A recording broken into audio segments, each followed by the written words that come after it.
Assalamualaikum warahmatullahi wabarakatuh. Sahabat, selamat pagi. Anda yang baru saja bergabung atau yang sudah dari jam 7 pagi tadi selalu bergabung bersama Suara Sidoarjo. Apa kabar Anda? Semoga masih dalam keadaan baik, sehat, dan tidak kurang satu apa ya. Tapi kalau mungkin saat ini Anda merasa ada gangguan jiwa ya, mental Anda sedikit terganggu, ya tidak ada salahnya. Memang kita butuh refreshing ya. Ini merupakan salah satu solusi di mana kita kalau memang setiap hari dihadapkan dengan masalah-masalah yang tak kunjung selesai, solusinya seperti apa? Kalau masalahnya atau solusinya itu hanya dengan uang, saya kira itu kurang tepat ya, karena ada yang mengatakan bahwa dengan banyaknya uang pun tidak bisa menjamin orang itu mendapat kebahagiaan, ya kan? Kenapa sih kok pagi hari ini ngobrol tentang jiwa, mental, dan sebagainya? Ya, karena dalam talk show kali ini ya bersama dengan sahabat-sahabat dari Dinas Kesehatan Kabupaten Sidoarjo, kita menyoal tentang bagaimana kita bisa menjaga kesehatan mental di masa pandemi COVID-19, ya kan? Ini ada kata keterangannya di masa pandemi COVID-19, iya kan? Dimana kalau kita mau refreshing nggak bisa, ya kan? Karena ada batasan-batasan wilayah, batasan di mana kita harus menjaga jarak dan sebagainya gitu. Bagaimana ya? Apakah kita lampiaskan dengan menanam tanaman seperti yang banyak dilakukan orang ya? Atau kembali kita mencintai binatang dan sebagainya? Banyak cara, tapi nanti kita coba kupas satu persatu bersama dengan narasumber kita pagi hari ini, yakni dengan Dr. Rina Eka. Beliau ini aktif sebagai dokter umum di Puskesmas Sedati, dan nanti kita juga akan ditemani oleh Mbak Neva dan Mbak Hani, ini selaku Promkes ya yang ada di Puskesmas Sedati. Baik, langsung kita sapa. Assalamualaikum, selamat pagi Dr. Rina. Ya, selamat pagi Pak Ilham. Iya, apa kabar? Alhamdulillah sehat. Mas Ilham ya. Baik ya. Mas Ilham. Mas Ilham. Baik, di sebelahnya ini ada Mbak Neva. Assalamualaikum, selamat pagi Mbak Neva. Waalaikumsalam. Apa kabar? Baik sekali. Baik juga. Di sebelahnya ini ada Mbak Hani. Iya, betul. Semanis madu ya. Bisa aja, Mas. Mbak Hani, assalamualaikum, selamat pagi. Apa kabar? Waalaikumsalam, baik Mas. Mbak Hani ya, ada lagunya loh. Lagunya? Masa nggak ngerti? Bang Haji itu yang biasanya kan Hani-Hani itu. Ini bukan generasi saya. Udah lampau. Beda masa ya. Iya, itu masanya Bang Haji Roma Irama dulu ada lagunya Hani. Iya ya. Mungkin ini ortunya yang lebih tahu. Oke. Saya ke Mbak Rina atau Dokter Rina terlebih dahulu. Yes. Kita ini kan menyoal tentang bagaimana menjaga kesehatan mental di masa pandemi, ya kan? Dan saya yakin deh pasti banyak masyarakat yang merasa bahwa saat ini sudah mulai pada mungkin Juni Juli tidak hanya secara psikis ya yang kita merasa terkungkung, terbebani gitu kan. Iya. Pada saat itu kasus COVID lagi tinggi-tingginya kan. Iya kan. Benar. Jadi tidak hanya psikis tapi fisiknya juga, ya kan. Iya. Nah, tapi untuk saat ini data yang saya dapatkan itu sudah mulai agak menurun kasus COVID-19. Iya. Bahkan ada beberapa masyarakat yang sudah mulai melakukan Aktivitas ya. baik itu refreshing atau apa, nah kayak gitu-gitu. Nah, ini masih berkaitan dengan hal itu, yaitu menjaga kesehatan mental. Saya ingin tahu nih, ternyata ini ada catatannya juga bahwa ini dalam rangka memperingati Hari Kesehatan Jiwa Sedunia yang diperingati setiap tanggal 10 Oktober. Nah, saya ingin tahu nih, seberapa penting sih jiwa kita itu, kenapa harus dijaga? Ya kan, harus diupayakan sehat. Nah, semacam itu. Sebelum kita membreakdown nanti yang dikatakan kesehatan mental ya, mental yang dikatakan sakit sama yang nggak sakit itu seperti apa gitu. Tapi sebelumnya, seberapa penting kita ini harus bisa mengetahui mental kita? Ya, memang masa pandemi ya Pak ya, semuanya itu baru. Sebelumnya kan kita nggak tahu ya pandemi itu apa ya Pak ya. Nggak sampai 2 tahun kayak gini ya. Iya. Lama loh ini. Iya, jadi banyak hal-hal baru yang dianggap nggak biasa jadi terbiasa.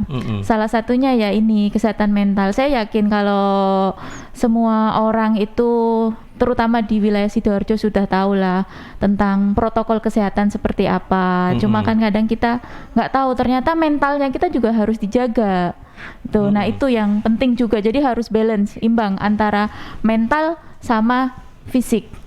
Kalau fisik mungkin dari teman-teman juga pasti ya protokol kesehatan harus kita ngapain sih di lingkungan kerja, di rumah. Sampai sekarang anak-anak kecil pun kan sudah tahu ya prokesnya seperti apa, apalagi sekarang lagi maraknya tatap muka ya Pak ya, sekolah ya udah tahu lah itu, mungkin sudah banyak sekali pembahasan. Nah sekarang dalam kesempatan kali ini, dalam kesempatan juga kebetulan bersamaan dengan Hari Kesehatan Jiwa ya Mbak Neva ya, yang diperingati setiap tanggal 10 Oktober itu kita akan membahas sedikit mengenai kesehatan mental yang menurut saya itu juga perlu sekali dibahas, karena dari mental itu kita tahu bagaimana diri kita harus menyiapkan, oh ini biar mental kita kuat, biar fisik kita kuat di era pandemi gitu.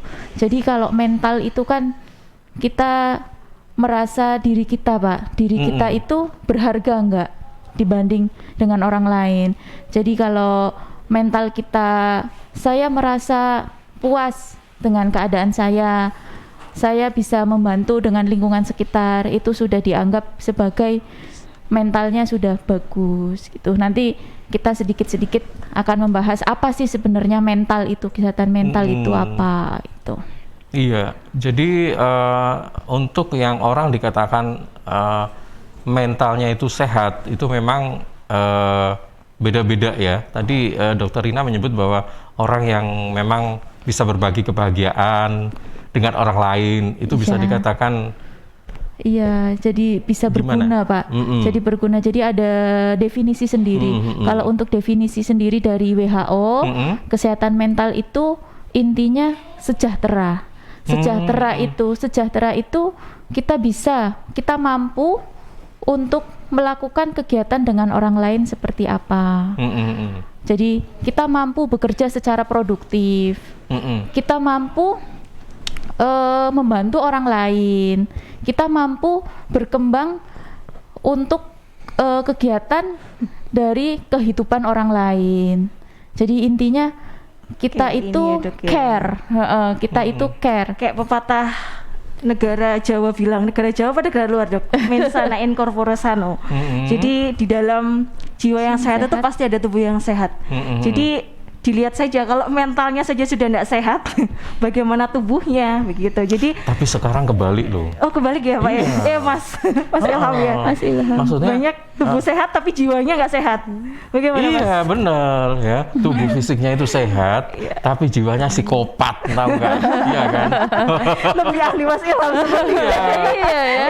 Bener, sekarang itu begitu. Coba aja trennya film-film sekarang. Saya bukan berarti terpengaruh sama film ya, tapi banyak kejadian-kejadian itu kayaknya di luar nalar deh.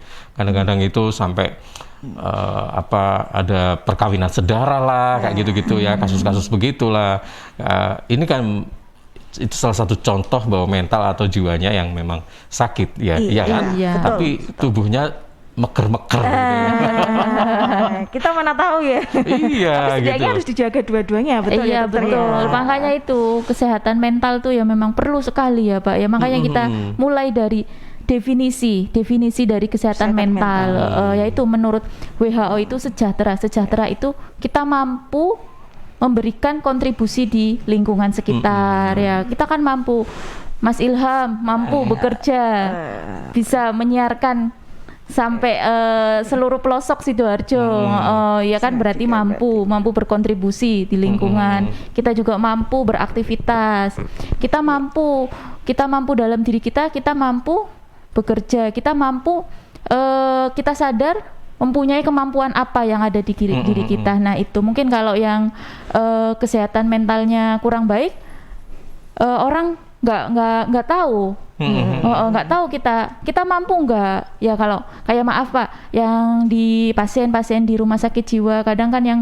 nggak terkontrol, sebenarnya mereka mampu nggak untuk beraktivitas, untuk berkontribusi di lingkungan sekitar. Nah seperti itu. Nah itu bedanya dengan orang-orang yang kesehatan mentalnya bagus, kita mampu berkontribusi, kita mampu mempunyai kemampuan sadar akan kemampuan diri kita seperti apa. Ya, Oke, seperti itu. kalau yang saya bilang pada awal tadi, apa betul memang kesehatan mental itu sangat berkaitan dengan kondisi ekonominya? Sangat tergantung itu atau bagaimana? Karena kan mohon maaf ini ya, banyak masalah-masalah muncul itu pada masyarakat yang memang ekonominya rendah, ya kan?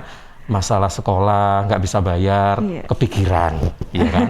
Ibunya, bapaknya, ya kan? Itu cikal bakal sebenarnya. Kemudian ada masalah anak yang bikin beli handphone, bapaknya kepikiran karena nggak punya duit, karena daring. Iya kan? Salah satu Nah, juga mungkin Dokter Rina bisa memberikan gambaran apa memang betul demikian, tapi kata orang kaya nggak juga sih? Ini yang orang kaya gitu kan, karena mungkin itu bisa gampang terpenuhi, tapi justru malah kebanyakan duit, dia malah juga bingung susah gitu ya.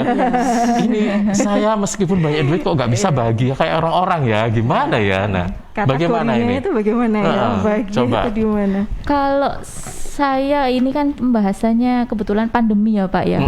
Pandemi itu nggak memandang menurut saya Pak. Jadi nggak memandang orang mampu, orang tidak mampu, apalagi pandemi ya. Pandemi bisa aja dari orang yang mampu kemudian kena dampak pandemi. Nah, akhirnya down. Nah, down itu yang bikin akhirnya beruntutan dari mulai pekerjaan, misalnya pekerjaan kena PHK, akhirnya berdampak juga pada keluarga berdampak pada anak, apalagi sekarang modelnya pembelajaran kan Zoom ya, otomatis anak perlu HP, perlu laptop. Nah, sedangkan orang tua awalnya punya pekerjaan tetap, tapi karena efek pandemi jadi penghasilannya berkurang, kan pasti nggak menutup kemungkinan kan ya Pak ya. Kita banyak kasus-kasus di luar seperti itu. Jadi ya kalau sekarang selama era pandemi itu nggak monoton, nggak melulu. Oh ini kesehatan mental yang baik, yang jelek itu dari orang-orang yang kurang mampu itu. Menurut saya sih sekarang nggak bisa jadi acuan ya Pak ya. Jadi dari orang yang mungkin awalnya punya penghasilan tetap, kemudian sekarang penghasilannya berkurang, tapi dengan kebutuhan yang tetap ada kan pastinya harus ekstra berpikir dan ekstra dari segi apa? Dari segi uang juga ya, Mbak Neva ya. Makanya kan kemarin ngangkat topiknya itu gimana sih menjaga kesehatan di masa pandemi, karena takutnya apa? Pandemi itu malah bikin nambah beban pemikiran lagi. Jadi nanti pasien itu nanti di puskesmas tambah banyak ya Dok ya. Pasien jiwanya maksudnya. Karena apa? Karena pandemi sendiri yang kita tahu dampaknya tidak hanya di perseorangan gitu loh. Jadi semuanya terdampak oleh pandemi. Makanya kita berusaha mengangkat tema ini karena apa? Karena setiap individu, setiap orang biar sadar bahwa kesehatan mental itu juga penting untuk dijaga. Jangan hanya cuman mungkin menjaga makanannya harus sehat, itu boleh, tapi yang dikatakan Dokter Rina tadi betul. Jadi selain tubuhnya yang sehat harus dijaga, jangan lupa mentalnya juga. Jadi harus balance. Kalau nggak bisa rekreasi mungkin karena susah sekarang ya Dok ya. Rekreasi karena ke sana harus pakai prokes, ke situ mungkin kalau naik pesawat harus pakai swab PCR gitu. Ya coba kembangkan hobi juga. Betul, hobi atau yang di rumah, atau paling mudah sih untuk menciptakan kebahagiaan, kan banyak orang terdekat di samping kita, mungkin ada orang tua, ada kalau ada suami, ya ada suami. Mohon maaf Mbak Hani masih mencari ya.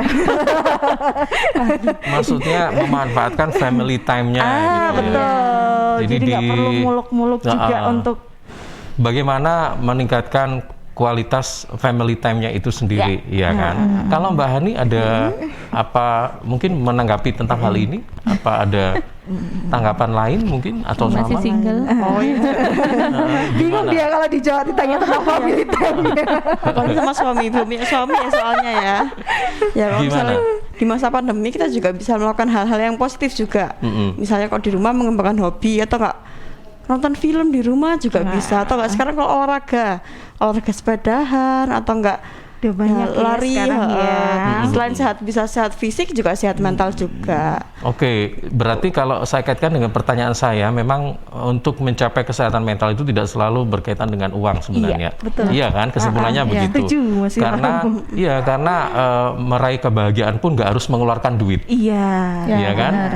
Iya kan? Intinya dari dalam pemikiran kita ya dok ya, jangan terlalu dibikin yang tinggi mungkin level kehidupannya saya harus seperti si A, si B, si C, itu malah jadi Iya, dampak pikiran lagi ya dokter ya. Ya itu akhirnya kan balik Kebahagiaan kan. iya, kebahagiaan kan bisa dimulai dari hal-hal Iya. kecil di sekitar Balik kita. Di Definisi individunya. dari kesehatan mental, Betul. Pak, yang dikatakan oleh WHO itu kan kesehatan mental itu sejahtera. Jadi kita tuh mampu dengan kemampuan yang kita miliki. Seperti kata Mbak Neva, jadi nggak usah orang lain jadi acuan kita. Betul. Ini Contohnya kayak sinetron zaman sekarang dok. iya benar. Jadi Nah. nggak cuma uang. Tetangga lebih hijau daripada rumput sendiri. Baik, nah ini saya ingin tahu juga nih, lantas seperti apa atau kondisi seperti apa yang bisa dikatakan orang itu mengalami masalah kesehatan mental. Nah, ini bisa Jenisnya, langsung sampaikan kira-kira seperti apa sih yang dikatakan biar orang kesehatan tahu, mental Dok. itu? Oh, berarti Kita saya sudah taunya mulai kesehatan ini. mental itu selalu dengan psikopat, ya gitu-gitu kan. Iya. Padahal nggak Gangguan juga jiwa. kan. Gimana ini? Kalau kesehatan mental itu kan tadi kan Gangguan, Dok. gangguan ya Gangguan. Pak ya. Berarti kan Gangguan ada mental. gangguan di situ. Kalau kita pacuannya kita tetap pada definisi awalnya, definisi dari kesehatan mental. Kalau ada yang menyimpang dari kesehatan mental dari definisi itu berarti orang tersebut ada gangguan. Nah, gangguan itu macam-macam. Gangguan itu bisa dari gangguan awal, gangguan dari diri sendiri. Gangguan dari sendiri itu bisa berawal dari lingkungan keluarga, lingkungan perkantoran, bisa lingkungan tempat kerja atau lingkungan dari teman-teman sekitar. Jadi kita nggak pandang bulu, itu bisa dari anak-anak atau dewasa, remaja sampai dengan orang tua atau pensiun juga bisa Pak, dari situ gangguannya. Terus selain itu juga gangguan dari faktor luar, ya ada gangguan kesehatan, kemudian gangguan dari faktor luar tuh dari keuangan juga bisa. Jadi seperti itu jenis-jenisnya itu ya dari diri sendiri, dari internal dan dari eksternal, seperti itu. Oke. Itu dari bidang kesehatannya ya dok ya. Iya, itu dari kita. Jadi kita kadang perlu menggali faktor-faktornya, Pak Ilham. Oke, nah Paling dari jika dibandingkan internal sama eksternal ini, kira-kira mungkin yang paling berpengaruh terhadap kesehatan mental manusia itu apa ya? Saya ingin tahu nih. Jadi orang itu nanti bisa langsung ada tindakan preventif ya, dalam arti bahwa, aduh lebih baik saya nggak begini internalnya deh. dulu deh, disehatkan dulu daripada eksternalnya. Kalau memang Biar faktornya lebih banyak yang berpengaruh itu karena internal. Tapi kalau misalnya memang kesehatan mental itu memang sangat dipengaruhi oleh eksternal, berarti orang-orang kan cenderung ke ini ya, memprioritaskan apa yang menjadi kegiatan apapun itu yang melalui luar gitu loh, bukan dari dalamnya. Kalau menurut Dokter Rina sendiri lebih cenderung kemana yang harus kita internalnya ya. Nah, monggo silakan. Iya, kalau saya bisa dari internal dulu Pak, kita perbaiki. Dari Caranya internal. gimana nih? Caranya ya kita internal itu kita ada namanya self care ya Mbak Neva ya. Self care itu jadi Self-care itu perawatan diri. Perawatan diri itu bisa kita kontrol emosi kita. paling Kemudian kita kontrol fisik kita. Emosi itu kan kita tahu sendiri ya semuanya ya. Emosi itu gimana cara kita memanajemen stres kita. Kemudian tiap kali ada masalah, kalau orang hidup ya pasti ada masalah ya Mbak Neva ya, Mbak Hani ya. Jadi gimana caranya kita memanajemen dari stres kita. Kemudian dari fisik itu ya macam-macam ya. Ada fisik misalnya konsumsi makanan juga bisa, kemudian aktivitas bisa, kemudian spiritual tidak lupa. Spiritual dan spiritual itu penting karena kita balikan lagi siapa sih yang menciptakan kita, biar kita ingat selalu kembali ke awalnya kita seperti apa. Jadi nggak melulu kita tentang kerjaan kita di luar, tapi kita harus ingat siapa sih yang ngasih kita itu, yang ngasih kita hidup di sini, yang ngasih kita nafas di sini siapa. Kalau orang medis bilang tuh kadang pas kemarin ya Pak ya, pas gelombang kedua itu pandemi kan susah sekali cari oksigen ya Pak ya. Nah ini kita harus tetap bersyukur. Kita masih bisa bernafas sampai sekarang ini harus benar-benar disyukuri Pak, karena kalau ingat pasien kemarin cari oksigen aja susah. Nah itu kita kaitkan dengan spiritual kita. Itu kemudian diimbangi dengan faktor dari eksternal itu ya nanti ada kayak keuangan ya, kemudian lingkungan itu juga faktor. Biasanya lingkungan juga berpengaruh kalau yang dari eksternal. Cuma kita harus kembaliin dulu ke diri kita sendiri seperti itu. Nah, yang agak sulit itu bagaimana kalau kita bicara internal dulu ya. Kita memanage tentang kesehatan kita sendiri. Itu sebenarnya ada orang yang belum bisa untuk memanage itu. Kalau misalnya kita harus benahi dulu deh internal kita, ya kan? Kita introspeksi misalnya kayak gitu. Tapi tidak semua orang loh bisa begitu. Mungkin ada orang itu yang bisa mengetahui atau introspeksi internalnya itu melalui pertimbangan-pertimbangan dengan orang lain, misalnya dengan sahabat atau dengan keluarga, orang tua, nah kayak gitu-gitu. Nah, kalau misalnya memang menanggapi tentang kondisi orang yang seperti ini, apakah memang itu disasahkan saja, dengan kata lain bahwa ini kan berarti ada campur tangan nih dari orang lain, bukan dari dirinya sendiri. Nah, ini gimana? Mungkin nanti Mbak Neva atau Mbak Hani punya pikiran-pikiran lain, silakan gitu ya. Kita agak jadi psikolog gitu ya. Sesuai temanya ya Mas. Gimana? Iya, ini saya dulu ya. Boleh, silahkan Dok. Iya, jadi memang kalau dari diri kita kan tentunya kita duluan Pak, kita duluan yang memanage ya, gimana. Nah baru kalau kita dirasa tidak mampu, dari diri sendiri kita tidak mampu, baru kita cari pertolongan yang lain. Pertolongan yang lain kan bisa paling dekat seperti yang Mas Ilham bilang ya, dari orang tua, kemudian dari yang berkeluarga, dari suami ya, bisa ya, atau dari anak-anak penghibur juga bisa. Kemudian kalau memang itu ternyata sudah dilakukan semuanya, tapi masih kita belum bisa untuk memanage tentang stres kita, tentang masalah kita bisa minta tolong bantuan ke yang lain. Bantuan yang lain bisa datang ke puskesmas. Ke puskesmas itu nanti di sana kan bisa berkonsultasi dengan yang lebih ahli. Nanti di sana kita diarahkan tergantung dari kasusnya gitu.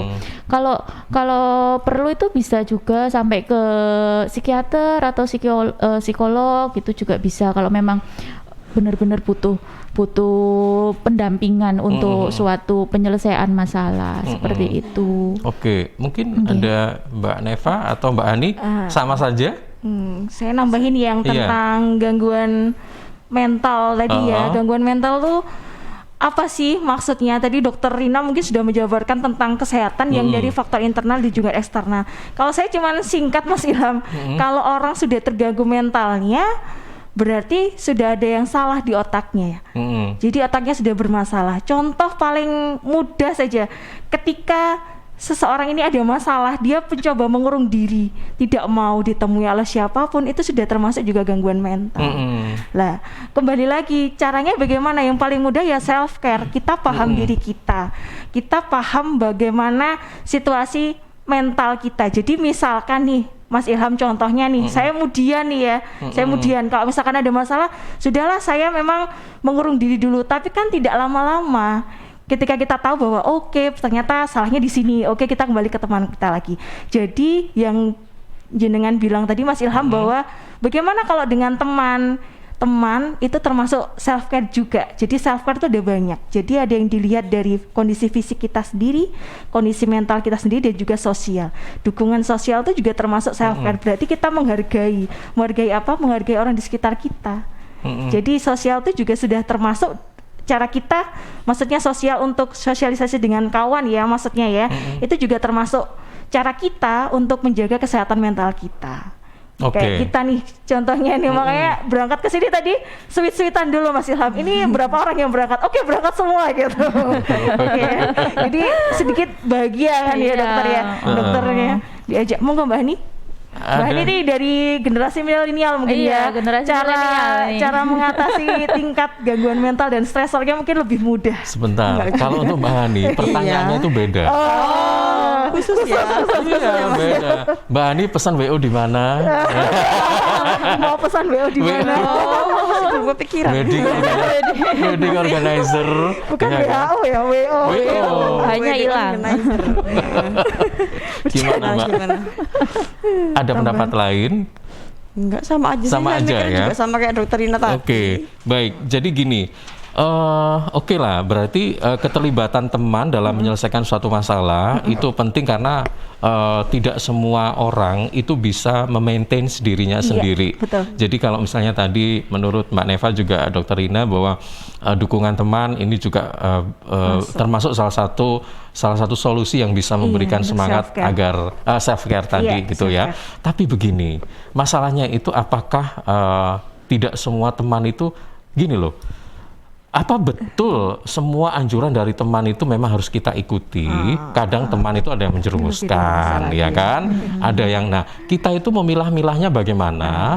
Eksekusinya bagaimana? Apakah memang mengikuti anjuran teman itu?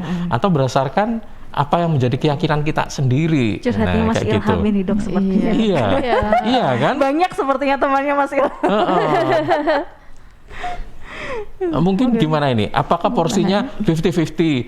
Teman memang begitu. Tapi kalau dirasa baik ya nggak masalah sih. Tapi kalau memang ada teman itu yang memang kadang-kadang pura-pura baik ya kan? Iya. Apa istilahnya itu backstep ya? Nikam dari belakang kayak gitu-gitu atau apa atau apa? Ada ya begitu ya. Iya bener ya kan? Bertopeng lah kayak gitu.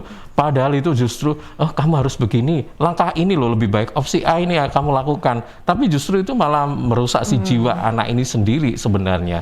Nah, ini apakah memang kita harus butuh pertimbangan lebih dari satu teman?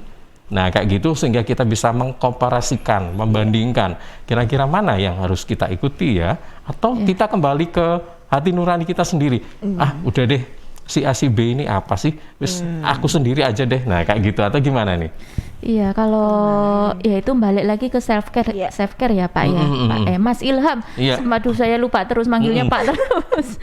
Ya, jadi itu salah satu self care itu kan ada sosial, Mas Ilham. Sosial itu artinya kita bersosial dengan lingkungan sekitar, dengan teman-teman sekitar gitu. Apalagi sekarang ada media ya, medsos ya, medsos yang semua orang pasti bisa mengakses medsos lah, sampai anak-anak pun sampai bisa mengakses medsos itu. Dari sosial itu kita bisa mencari teman kita atau mencari kerabat kita, mencari siapa aja sih yang sejalan dengan kita, sefrekuensi dengan kita. Nah itu, jadi kalau di sini lebih baik kalau misalnya kita punya pandangan seperti ini, kita cari yang sefrekuensi dengan kita tuh siapa. Nah itu nanti akibatnya apa? Kalau sudah sefrekuensi dengan kita, itu sama dengan pendapat kita. Jadi menurut kita baik, teman yang satu frekuensi itu pasti juga berirama. Tapi berbeda dengan teman-teman yang tidak sefrekuensi. Nah itu yang agak susah.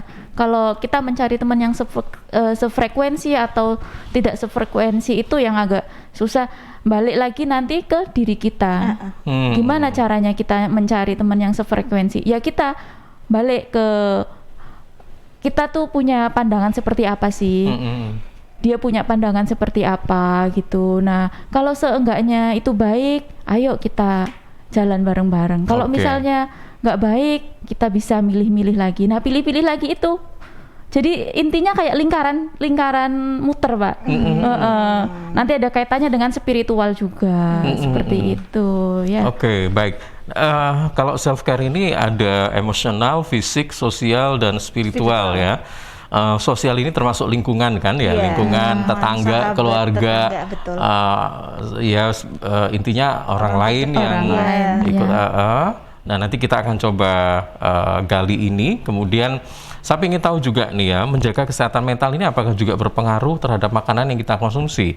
Nah, nanti kita akan bahas ya, apa betul gitu. Siapa tahu nanti tiap hari kita makan kupang bendino, itu nanti malah kita akan jadi seperti apa gitu fisik kita atau psikis kita gitu kan. Loh, siapa tahu. Kupang mungkin tidak Mas Ilham, kalau Enggak ya? tempe terus Bisa jadi, dalam arti tidak ada variasi makanan. Kemudian kalau mungkin ada yang disarankan itu seperti apa sih untuk menjaga kesehatan mental. Siapa tahu nanti ada makanan dalam arti kayak sayuran, buah-buahan yang memang bagus harus dikonsumsi supaya ini sangat penting untuk kesehatan mental. Kira-kira ada nggak? Ini ada yang ahli gizi nggak? Ahli gizi? Oh, tidak ada ya? Nggak ada ya? Nah, itu mungkin bisa nanti. Siapa tahu. Saya gini, pernah membaca bahwa pisang itu lebih baik dikonsumsi jika kita itu banyak masalah. Jadi dia itu kayak bisa menetralisir masalah-masalah yang pusing-pusing, jadi nggak pusing. Katanya begitu. Nah, itu saya ingin tahu juga. Ini kan mungkin bisa jadi kan, kita terlalu banyak masalah. Coba deh makan pisang kayak gitu atau apa. Atau mungkin makanan apa yang menjadi favorit kita ya, kayak apa, nah kayak gitu. Tapi setelah beberapa spot berikut ini kita akan kembali. Suara Sidoarjo, lembaga penyiaran publik lokal pemerintah Kabupaten Sidoarjo. Sahabat, seiring bertambahnya usia, tubuh mulai bersifat asam atau asid sehingga mudah terserang penyakit. Karena itu segera perbaiki pola makan dan perbanyak asupan alkaline seperti mengonsumsi sayur, buah, dan Cheers Alkaline Power. Cheers Alkaline, air minum kesehatan dengan pH tinggi 8,5 yang setara dengan sayur dan buah serta punya 6 manfaat, yakni meningkatkan metabolisme dan daya tahan tubuh terhadap virus, menjadi antioksidan alami, pencegah kanker, menjaga kekuatan tulang dan gigi, membantu penyerapan mineral lebih efektif, membantu hati dan ginjal membuang racun dari tubuh, serta mencegah sakit mah. Info lengkap Cheers hubungi Sutrisno 0821 4225 6646. Cheers Healthy Drinking Water. CHEERS Cheers. CHEERS Cheers. CHEERS Cheers. Air hidup yang terbaik. Hey, Cheers in the house. Cheers, air ber-pH tinggi. Cheers dapat membantu netralkan pH tubuh. Cheers mengandung antioksidan alami. Cheers, air minum terbaik untuk keluarga. Air minum sehat keluarga. Air minum dengan pH tinggi. Cara pesannya mudah, petugasnya ramah. Gratis ongkos kirim. Hey, Cheers in the house.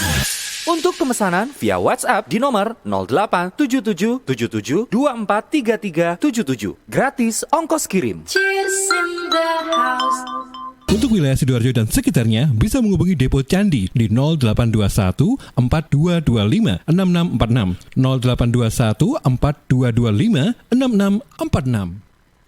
Rokok opo iki kok putihan? Ya rokok entok, ya murah, ya akeh. Rokok ilegal ki. Masa rokok ilegal iki? Yo ki. Lah awakmu kok roh nek iki rokok ilegal? Rokok ilegal iki gak nek pita cukene. Samen paling roe bandro kuwi lho. Rokoke kudu enek merek karo nama perusahaane sing terdaftar ndek bea cukai. Lokasi pembuatane ndek kene ya gak enek. Terus ndek kene rokok ilegal iki gak enek gambar karo peringatane teko pemerintah. Berarti rokok ilegal gak resmi no? Aduh ya mesti to Lemul. Rokok ilegal iki merugikan negara. Mergo ora mbayar cukai sing digembangun negara. Walah cucu, sepenting wong-wong gak roh. Loh, gak iso le iki. Makane to le tuku sing pasti-pasti ae. Aja ngawur. Laporkan peredaran rokok ilegal ke kantor Bea Cukai terdekat atau hubungi nomor 1.500.225 1.500.225. Iklan layanan masyarakat ini dipersembahkan Bea Cukai Sidoarjo. Ayo, ngewangi bea cukai, berantas rokok ilegal. Bea Cukai Sidoarjo, fokus mengawasi, tulus melayani. Sahabat, jangan lupa ya, nanti jam 10 Anda bisa mengikuti live event penandatanganan perjanjian kerjasama dan pembekalan kader Desa Peduli Pemilu dan Pemilihan Desa Bakung Pringgodani, Kecamatan Balungbendo, Kabupaten Sidoarjo.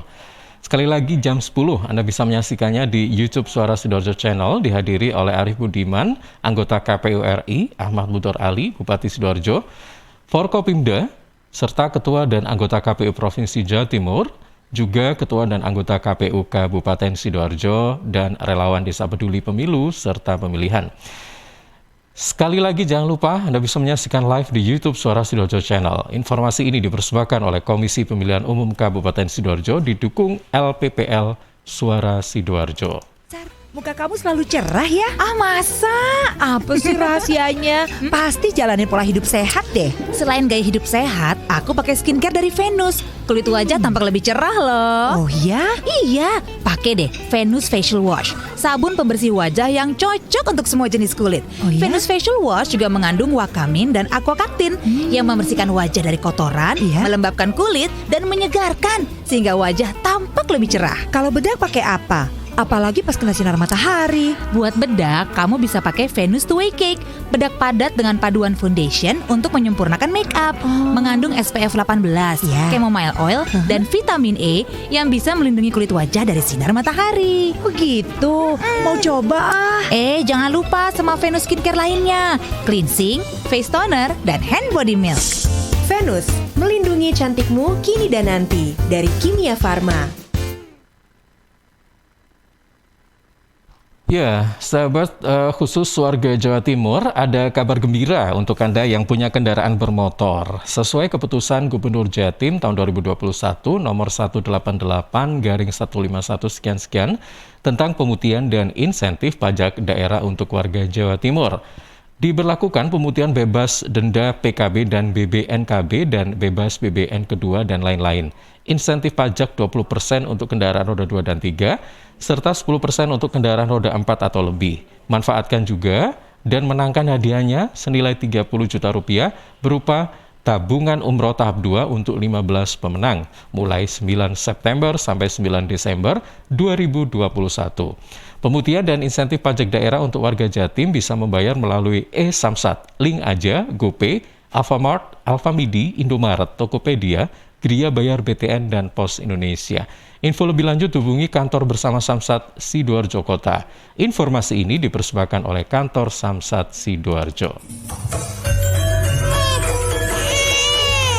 Arek-arek iku rame lapo sih? Mulakno, nek dikandani wong tuwek dirungokno, nek durung siap duwe anak, gak usah rabi. Anake loro, pilek, watuk, ono seseke. Loh, bahaya iku. Ngomong dorong, budal nang bidan. Hati-hati dan waspada ya. Demam, batuk, dan susah nafas bisa jadi itu tanda-tanda pneumonia atau infeksi paru-paru. Penyebabnya bisa virus, bakteri, atau jamur. Mudah menular lewat droplet saat batuk atau bersin. Tapi, ini bisa dicegah dengan pemberian imunisasi PCV pada bayi dan anak. Imunisasi PCV selain mencegah pneumonia, juga bisa mencegah radang selaput otak atau meningitis dan radang telinga tengah atau otitis media. Imunisasi PCV diberikan pertama pada bayi usia 2 bulan, dilanjutkan pada usia 3 bulan, dan dosis ketiga saat anak usia 12 bulan. Imunisasi PCV bisa didapat di posyandu, bidan, puskesmas, rumah sakit, klinik kesehatan, praktek dokter mandiri, dan layanan kesehatan lain yang menyediakan imunisasi.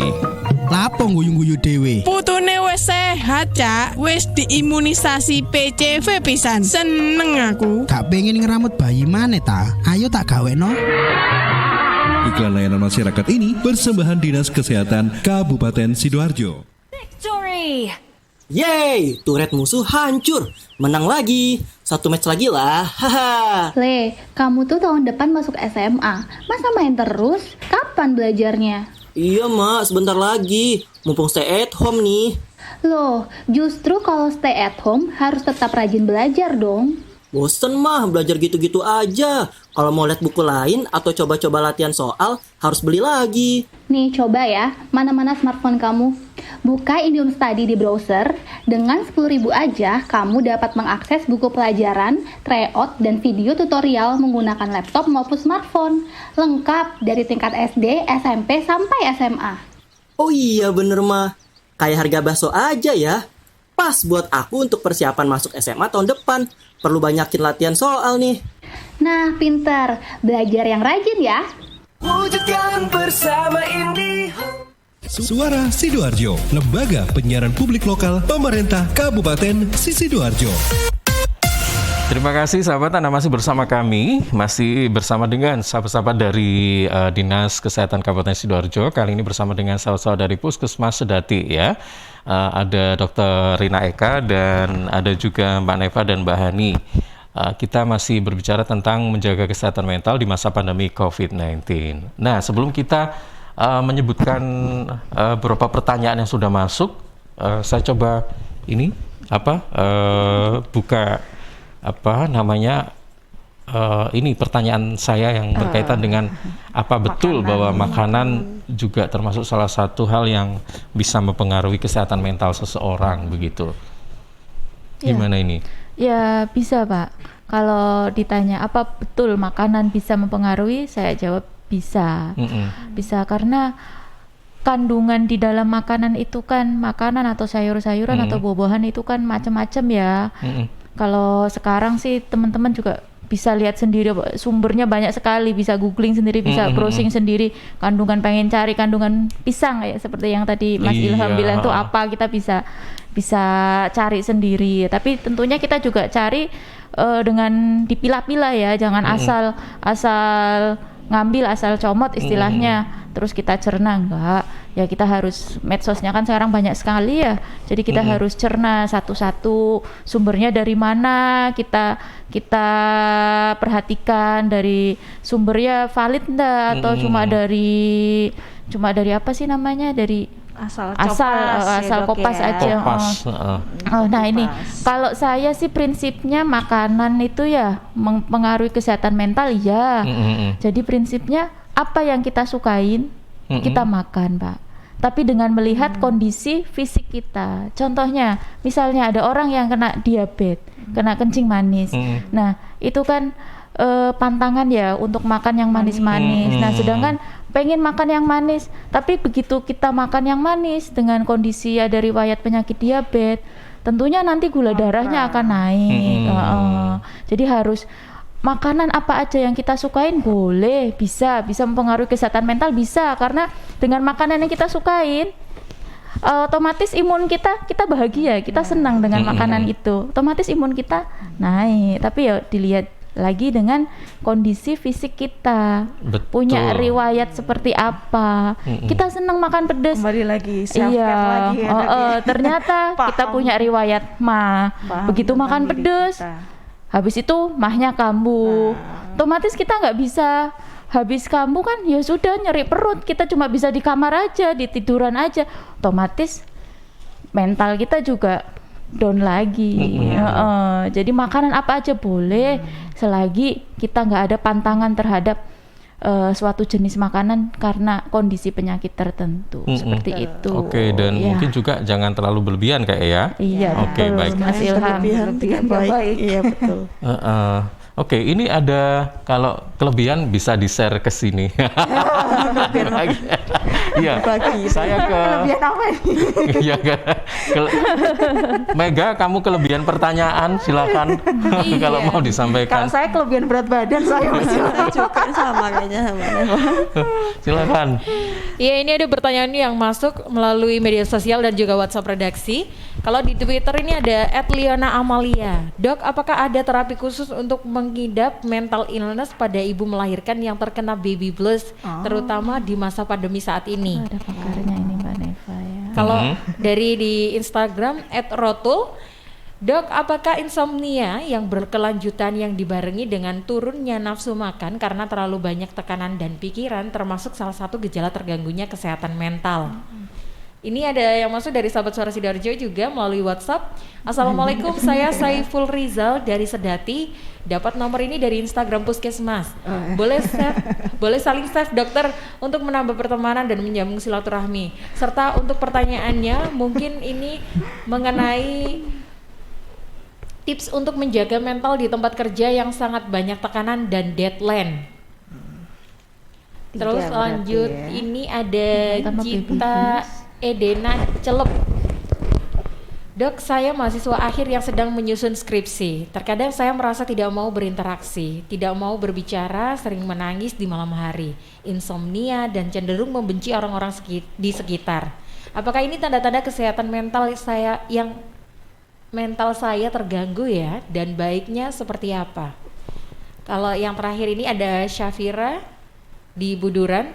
Dok, apakah bisa konsultasi psikologi ke RS dengan BPJS ya? Itu aja mungkin yang bisa saya sampaikan. Oke, baik, terima kasih. Saya ulang kembali, mungkin langsung satu pertanyaan langsung dijawab aja biar nggak bingung ya. Masalahnya. Adakah terapi khusus untuk pengidap mental illness pada ibu yang melahirkan yang terkena baby blues? Ya, baby blues ya biasanya banyak dengan ibu-ibu muda kadang ya dengan kondisi anak pertama. Ini kebetulan ada pakarnya, Mas Ilham. Ini Bu Neva ini bidan, jadi lebih mengerti mengenai kondisi di lapangan seperti apa setelah pasca persalinan ibu-ibu muda Terapinya ya. gimana nih? Yang paling mudah ya. Memang baby blues tuh banyak, jangankan orang awam, kita sendiri yang tenaga kesehatan, mungkin seperti saya yang pernah ada pengalaman melahirkan dulu ya, baby blues itu bisa menyerang siapa saja, orang awam bisa, praktisi kesehatan bisa, tenaga medis pun bisa. Karena apa? Baby blues itu datang ketika kita merasa belum siap untuk menerima hal yang baru. Caranya bagaimana? Sebenarnya paling mudah. Itu memang hal berat ya, adaptasi berat yang harus kita lalui ya. Karena setelah hamil 9 bulan kita merasa enak aja kemana-mana bawa si adik dalam perut ya, diajak ke sana boleh, diajak ke sini boleh. Nah begitu lahir ke dunia gitu ya, dia kan amat sangat tergantung pada kita sebagai ibunya, saya lah maksudnya sebagai ibunya, kami sebagai ibunya. Jadinya merasa bahwa dikit-dikit nangis, dan itu yang pertama. Yang kedua, penyebab baby blues itu apa? Ada nyeri pasca persalinan.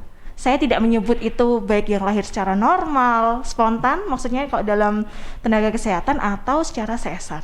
Dua-duanya itu sama ada nyerinya. Jadi ketika tubuh kita masih belum kembali ke kondisi yang seharusnya sudah fit gitu ya, kita sudah harus mengurus nih, ada satu kecil nih yang tiba-tiba aduh dikit-dikit nangis, dan pola nyun sewu, pola tidur dan pola aktivitas bayi baru lahir itu memang berbanding 360 derajat dengan kehidupan kita gitu loh. Mereka jadi sudah, ibunya harus menyesuaikan ya. Betul. Dikala kita waktunya istirahat, ternyata dia menangis.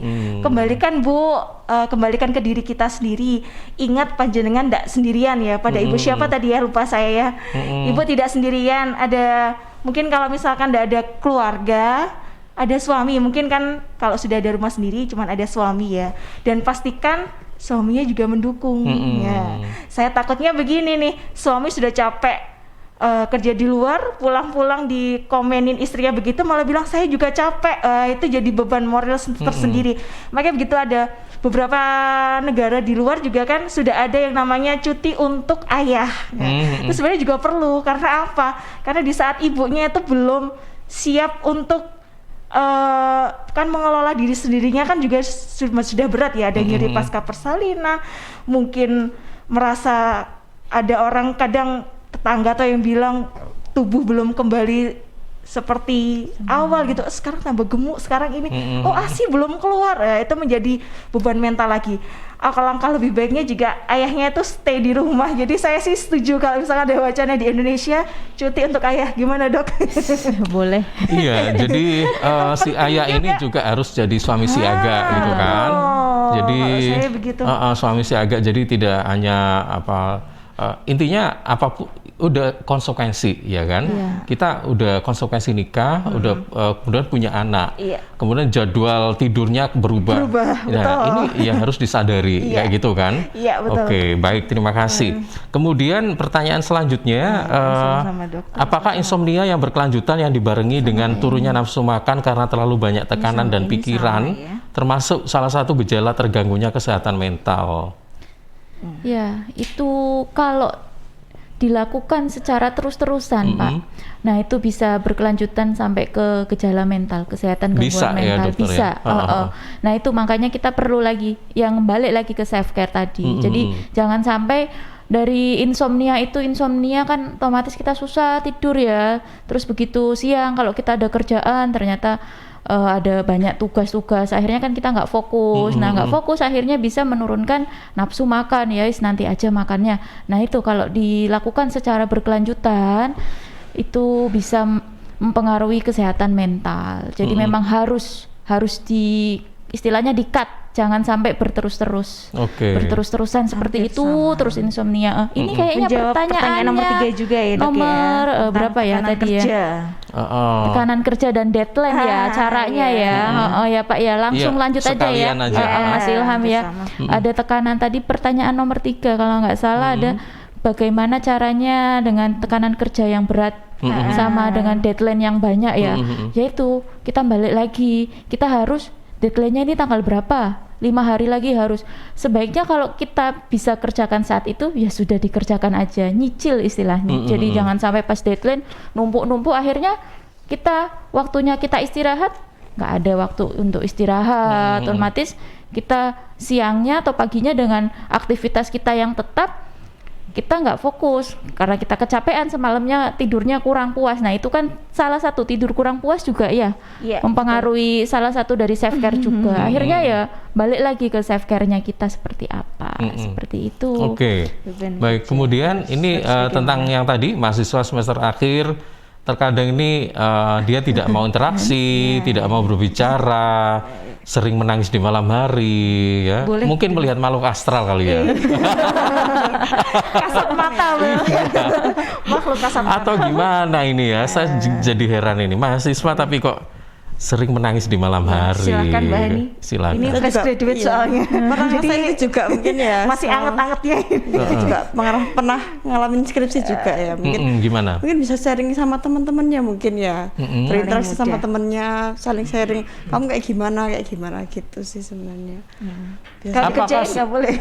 Kita dikerjain, tapi sambil sharing juga nggak harus mengurung diri. Skripsi itu ada yang merasa ini satu beban, ya kan? Tidak semua mahasiswa itu enjoy untuk mengerjakan skripsi. Ada yang merasa beban sehingga mau mikir ini buntu, mau mikir ini nggak bisa, mikir ini akhirnya ujung-ujungnya tidak mau berinteraksi, ya kan? Karena dia ada beban yang mungkin ya itu tadi ada detailnya yang harus diselesaikan skripsi, gitu ya? Harus selesai begini, tahap judul aja udah berapa kali revisi dan sebagainya, ya kan? Nah ini termasuk salah satu beban juga atau seperti apa? Nah mungkin tadi solusinya komunikasi sama teman-teman dengan teman. Kemudian ada lagi mungkin gimana ini Mbak? Sudah itu aja. Itu aja ya. Oke. Jadi mengurangi menangis di malam hari jangan ya. Stres nanti kalau kayak gitu ya lagu menangis semalam. Saya takut nanti disangka pengantin baru loh ya. Menangis di malam hari itu gimana sih? Iya kan? Iya, nanti Mbak Hani bakal tahu juga ya soalnya.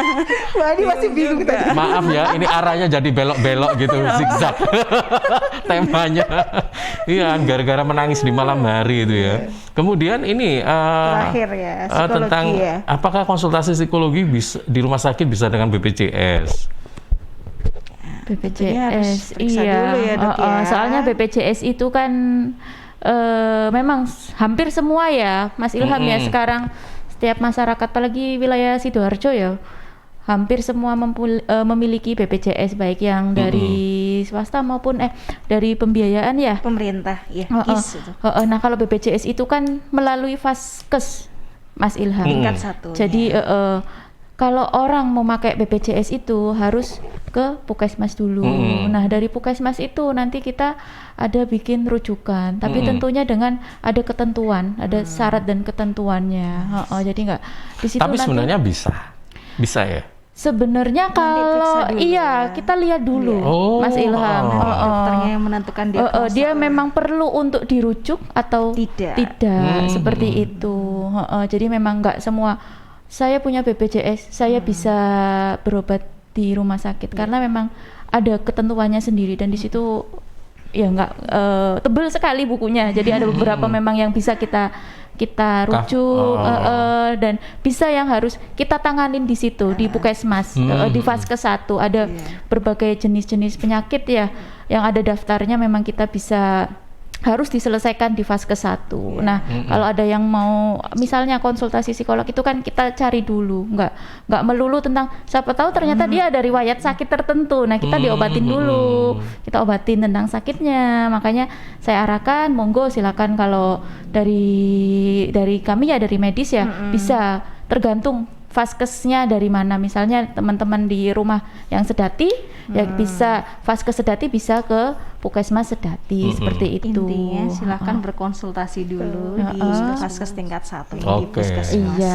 Nanti selanjutnya apakah akan dirujuk atau dijelaskan. enggak itu Ya. hasilnya. Iya, nanti itu kan tadi ada ya. haknya pemeriksaan dokter, lebih betul, lanjut diagnosanya di bagaimana. Puskesmas. Oke, baik. Nggak terasa ini ya, sudah lebih 3 menit. Mungkin yang terakhir sebagai closing statement-nya, singkat saja tentang apa menjaga kesehatan mental di masa pandemi, silakan.